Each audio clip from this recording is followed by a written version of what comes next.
ओम हर हर महादेव। आज मैं शिव जी की और दक्ष की और सती माता की एक छोटी सी कथा आपको सुनाने जा रही हूँ। कथा ये है कि जब दक्ष ने विष्णु भगवान की मूर्ति स्थापित करना चाह रहे थे, जब उनकी मूर्ति की स्थापना करवाना चाह रहे थे, उसी टाइम की बात है। मूर्तिकार ने तो बहुत भव्य मूर्ति बनाया। फिर उसके बाद में सती माता जल लेने गई। उस टाइम क्या होता था, लड़कियां जल लेने के लिए बाहर जाती थी। तालाब से जब जल लेने लगी, वो नहा के वापस आने लगे तो उनको जल में रुद्राक्ष मिला। रुद्राक्ष मिला तो उससे भावुक हो गई। उनके मन में शिव जी के प्रति कुछ प्रेम उत्पन्न हुआ। वो हाथ में रुद्राक्ष लेके कहने लगी, ये क्या है दीदी? दीति थी उनके साथ, आदिति थी उनकी बहन। तो कहने लगी, इसे फेंक दे। नहीं नहीं फेंकेगी तो पिताजी बहुत बोलेंगे। तो कहे, क्यों फेंकूं दीदी? ये तो बहुत अच्छी चीज है, मेरे हाथ में आ रहा है तो लग रहा है कि कुछ बहुत अच्छा हमें महसूस हो रहा है। तो आदिति ने कहा, नहीं फेंकेगी ना तो हमारे पिताजी तुम्हें घर से निकाल देंगे। सती माता को बुरा लगा। उनके मन में प्रेम उत्पन्न हो रहा था, क्योंकि शिव से ही शक्ति है, शक्ति से ही शिव है, ये तो दुनिया ही जानती है। वो रुद्राक्ष को सती माता ने अपने माथे पे लगाया, फिर उसके बाद में उसको पानी पे बहा दिया।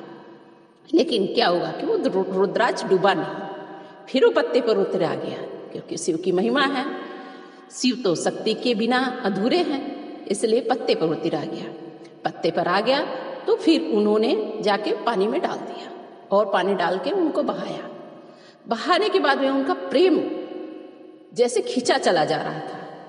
फिर उसके बाद में वो अपने बहन के साथ, दीति आदिति के साथ, वो लोग थोड़ा दूर निकल गई थी, ऐसा कहते हुए कि रहने दे, तू तो यहीं रहेगी, पिताजी की डांट सुनना, हम लोग जा रहे हैं। ऐसा कहते हुए बहनें निकल गई थी। फिर दौड़ते हुए गए, उनको पकड़ ली, जल लेके आई।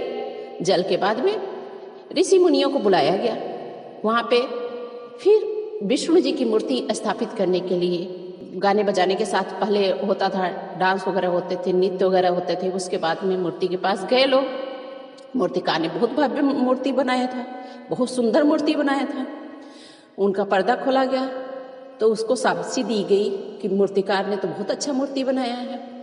लेकिन उसने धन लेने से इनकार कर दिया। कहा कि ये तो हमारे प्रभु की मूर्ति है, इससे मैं धन कैसे ले सकता हूँ? नहीं, मैं नहीं लूँगा, ये तो भगवत कृपा है, कहते हुए वो हट गया। लेकिन उसको ऐसा आर्डर मिला था कि विष्णु जी की और ब्रह्मा जी की मूर्ति बनाए, शिव जी की उनको स्थापना में न लाए। फिर क्या हुआ, शिव जी को खींचा जाने लगा मूर्ति को कि मूर्ति मंदिर में लाके स्थापित किया जाए। फिर जब खींचा जा रहा था मूर्ति तो ब्रह्मा जी और विष्णु जी थोड़ा दूर आ गए, लेकिन मंदिर में नहीं आए। क्यों? इसलिए नहीं आए क्योंकि उसमें शिव जी नहीं थे। जब हमारे जहाँ शिव जी नहीं है तो वहाँ विष्णु जी कैसे आ सकते हैं? विष्णु जी और शिव, ब्रह्मा विष्णु महेश तीनों को पूजा जाता है। इसलिए जब से विष्णु की मूर्ति स्थापित करेंगे, जब से शिवलिंग वहाँ पे नहीं होगा, उनका आवाहन नहीं करेंगे, तब से विष्णु जी की स्थापना हो ही नहीं सकती। सब लोग कहने लगे, क्यों मूर्ति वहाँ से खिसक नहीं रही है? लेकिन क्या हुआ कि दधीची आए। दधीची ने कहा, ऋषि दधीची ने कहा कि दक्ष जी, आप ये घमंड में मत आइए, बिना शिव जी के बिना विष्णु जी अधूरे हैं, इसलिए आपको वहां पे शिवलिंग लाना ही पड़ेगा। इतना सुनते ही सती माता ने एक शिवलिंग उठाया और शिवलिंग उठा करके ले जाके विष्णु भगवान के सामने रख दिया। जैसे ही रखा वैसे ही विष्णु भगवान की मूर्ति कुछ लोगों के आदमी से खिसकने लगी। नहीं तो पहले खिसक नहीं रही थी, जितने लोग, बहुत सारे लोग लगे थे, लेकिन खिसक नहीं रही थी। फिर उसके बाद में दक्ष का इतना घमंड था कि बहुत सारे लोग को और बुलाया। फिर उसके बाद में वो खिसकवाने का कोशिश किया, लेकिन बहुत सारे लोगों से भी, वो हजारों करोड़ों लोगों से भी मूर्ति खिसकी नहीं थी। लेकिन मात्र 2-4 लोगों से ब्रह्मा विष्णु महेश जब तीनों वहां पे आ गए तो अपने आप मूर्ति 1-2 लोगों के साथ चली आई। फिर ये देख करके दक्ष को बड़ा क्रोध हुआ। उसने क्रोध में आकर के कहा कि सती तुम ऐसा कैसे कर सकती हो, अपने पिताजी के विपरीत कैसे जा सकती हो। तो सती माता को सुन के बहुत बुरा लगा। वो सोचने लगी कि मैंने ऐसा क्या कर दिया। तो उन्होंने कहा कि पिताजी मैंने ऐसा क्या कर दिया कि जो आप इतना गुस्सा हो रहे हैं। तो दक्ष कह रहे हैं कि बेटी वो तुमने बहुत बड़ा काम ऐसा कार्य नहीं किया है। वही शिव जो कि हमारे पिताजी का अपमान किया था कि ब्रह्मा की पूजा कभी नहीं होगी, उस शिव का मैं पूजा क्यों करूं। उस शिव जी को, उस अड़भंगी को, उस स्मशानवासी को, उस अघोरी को मैं क्यों बुलाऊं अपने मंदिर में। वो तो अघोरी है, उसके पास क्या है कि मैं उसको बुलाऊं। सती माता कही क्षमा कीजिए पिताजी, मुझसे बहुत भारी गलती हुई। कहा बेटी तुम्हें पश्चाताप करने की जरूरत नहीं है, जरूर भी मेरी कोई गलती होगी कि आज तक शिव जी के बारे में तुमसे छिपा के रखा है। लेकिन कितना भी छिपाए शिव जी छिपने वाले थोड़े नहीं है। तो दधीची ने कहा आप बहुत गलत कर रहे हो, शिव जी के बारे में ऐसा बोलना ठीक नहीं है। लेकिन दक्ष का तो अहंकार था। दक्ष ने अहंकार में भर करके कहा कि क्यों नहीं बोलूं, वो क्या है, वो तो अड़भंगी है, उसके बारे में क्यों ना बोलूं। तब दधीची ने कहा शिव तो हमारे भोले, उनको तो हम जिस रूप में बुलाएंगे और उस रूप में हमारे पास आ जाएंगे। वो तो भोले बाबा हैं, आप हमारे भोले के बारे में मत बोलिए। ऐसा है बेटी, बेलपत्र है, आप ले लो। बेलपत्र सती माता को दिखाने लगे दधीची जी।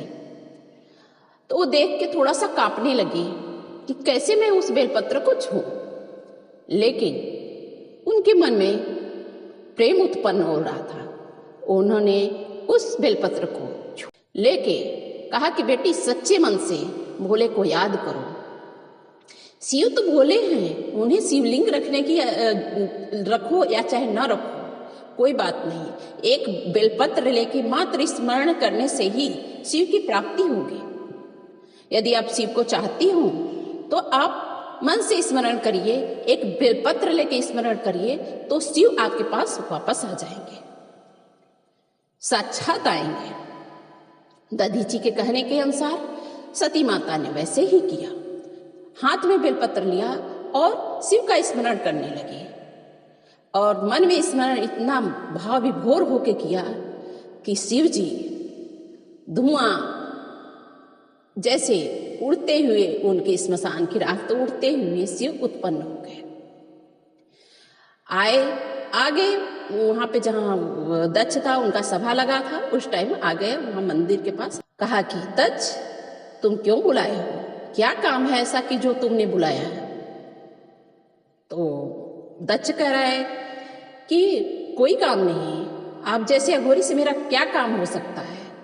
मैं तो जगत का पालन करने वाला हूं, मैं तो सृष्टि के रचयिता ब्रह्मा का पुत्र हूं, तो आपको क्यों मैं बुला सकता हूं। मैं तो इतने ऋषि मुनियों को दान करके खिलाता पिलाता हूं, उनका पालन पोषण करता हूं, आपकी हमें क्या जरूरत है। आप तो स्मशानवासी हैं, आप तो अघोरी हैं, आप तो स्मशान में रहने वाले हैं, आपके पास है क्या। आप तो संत महात्माओं के संगत में रहते हो, ऐसे जगह रहते हो, आपके पास है क्या कि आपसे मांगू मैं। तब दधीची ने कहा दक्ष इतना घमंड मत करो, इतना घमंड तुम्हारे लिए अच्छा नहीं है। लेकिन दक्ष का तो ईगो बढ़ता ही जा रहा था। उन्होंने कहा कि जिसका तिरस्कार कर रहे हो उसी के वजह से तुम्हारे घर में बहुत कुछ हो सकता है, क्योंकि सप्तऋषि को और दधीची को तो सब पता था। उनको कौन बताने वाला। सबसे पहले तो सप्तऋषि ही हमारे संसार में आए थे, तो उनको कौन बताने वाला। वो तो जगत के पालन करता थे, सब कुछ थे, उन लोग को तो सब कुछ पता था। उन्हें पता भी था कि सती का विवाह किसके साथ होगा। क्या कह रहे कि इनके बारे में मत बोलो, क्योंकि इनका अपमान करोगे तो तुम्हारे घर में अमंगल हो। दक्ष दधीची को डांटने लगा और कुछ ऋषि मुनि तो वहां से चले भी गए। फिर क्या हुआ कि शिव जी कहे तुम भूलो मत दक्ष, मैं शिव हूं, हाँ, मैं भोला हूँ। मैं किसी के बुलाने से चला आता हूँ। जिसका मन पवित्र होता है मैं उसी के पास आता हूँ। यह मत भूलो कि मैं तुम्हारे बुलाने के अनुसार नहीं हूँ। मैं तो कोई याद किया मैं उसके अनुसार आ गया। जो सच्चे मन से हमें बुलाता है मैं वहाँ चला जाता हूँ। तो इसलिए मैं वहाँ आया हूँ। तुम ये मत भूलो कि कौन बुलाया। ऐसा कहते हुए कहा कि तुम हमें तो दोष दे रहे हो, ब्रह्मा जी को पूजा नहीं जाता, लेकिन तुम अपने को क्यों नहीं दोष देते? कुछ उन्होंने भी तो किया होगा। ये क्यों नहीं सोचना चाहते कि उनको क्यों नहीं पूजा जाता? हम उनका अपमान नहीं कर रहे हैं, लेकिन सोचो कि मैंने क्यों ऐसा कहा। ऐसा कहते हुए शिव जी मुस्कुराते हुए बड़ा प्रेम से, हमारे भोले बाबा हैं, हमारे शिव जी हैं, ऐसा कहते हुए मुस्कुराते वहां से निकल गए। फिर वैसे स्मशान की राख होते हुए वहां से चले गए हमारे शिव जी। अब तो दक्ष को गुस्सा फूट गया। अपनी बेटी को डांटने लगे, सती माता को, तुमने क्यों बेलपत्र लिया और क्यों आवाहन किया उनका? तब सती माता कहने लगी, पिताजी मैंने ऐसा क्या किया? देती आदिति उनको डांटने लगी कि सती तुम बार बार बुरा कर रही हो। तुम नहीं जानती कि तुम जिसको बुला रही हो, जिसके बारे में सोच रही हो, वो कौन है? उसकी वजह से हमारे पिताजी आज गुस्सा हुए हैं, भरी सभा में उनकी इज्जत गई है। नहीं, तुम याद नहीं करती, तुम उनको नहीं बुलाती तो हमारे पिताजी की इज्जत नहीं जाती। सती माता ने कहा, मैंने ऐसा क्या किया? मैं तो जानती भी नहीं कि वो कौन है। मैं अपने पिताजी का नियादन नहीं कर सकती, चाहे कोई भी हो। हमें पिताजी सबसे ज्यादा प्रेम करते हैं, हमें सबसे ज्यादा मानते हैं, तो मैं भी अपने पिताजी को नहीं मानती। मैं नहीं जानती थी कौन है। उनको मैंने दधीची के कहने पर मैंने बेलपत्र लिया और उनका आवाहन कर। तब प्रसूति आई उनकी माता। फिर उसके बाद में वो गला पकड़ के रोने लगी कि माँ मैंने ऐसा कौन सा गलती किया जिसकी वजह से हमारे पिताजी को पीड़ा पहुंच रही है। मैं अपने पिताजी से अभी माफी मांगती हूँ।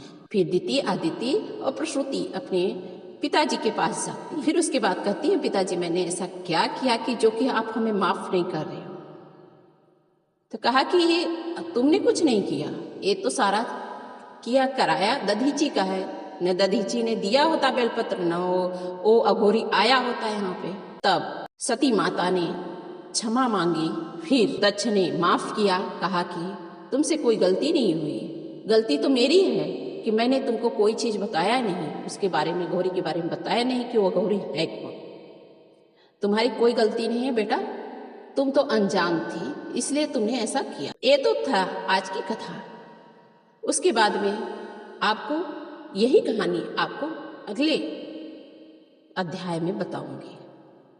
यदि आपको हमारी कथा अच्छी लगी तो कृपया करके लाइक करिए, सब्सक्राइब करिए, शेयर करिए और विष्णु के साथ शिव जी को जरूर पूजिए। ब्रह्मा विष्णु महेश तीनों की प्रतिमा होती है, वहीं पे शिव जी होते हैं। जहाँ विष्णु को आप याद कर रहे हैं तो शिव को आपको जरूर याद करना है, और शिव को याद कर रहे हैं तो विष्णु जी। तो इसमें उनमें शिव जी में और विष्णु जी में कोई भेद नहीं है। इसलिए यदि आपको हमारी कथा अच्छी लगी हो तो कृपया करके लाइक करिए, सब्सक्राइब करिए, शेयर करिए, बेल आइकन को प्रेस कर दीजिए, जिससे सारी नोटिफिकेशन आपके पास जाती रहे। ओम हर हर लिखना न भूलें, क्योंकि ये शिव जी की कथा है। आप जितना शेयर करेंगे आपके घर में उतनी ही सुख शांति और भोले बाबा की कृपा प्राप्त होगी। हमारे भोले बाबा आपके घर मात्र बेलपत्र का स्मरण करने से जब आ सकते हैं तो आपके घर क्यों नहीं जा सकते। हमारे भोले बाबा का मनन करिए, चिंतन करिए, और आप यदि मंदिर नहीं भी जा सकते हैं तो बेलपत्र लेके हाथ में उनकी पूजा कीजिए। आपके घर हमारे शिव जी जरूर जाएंगे। जिस रूप में याद करेंगे उस रूप में जाएंगे, बिना घमंड का, बिना ईर्ष्या का। तो ओम हर हर महादेव।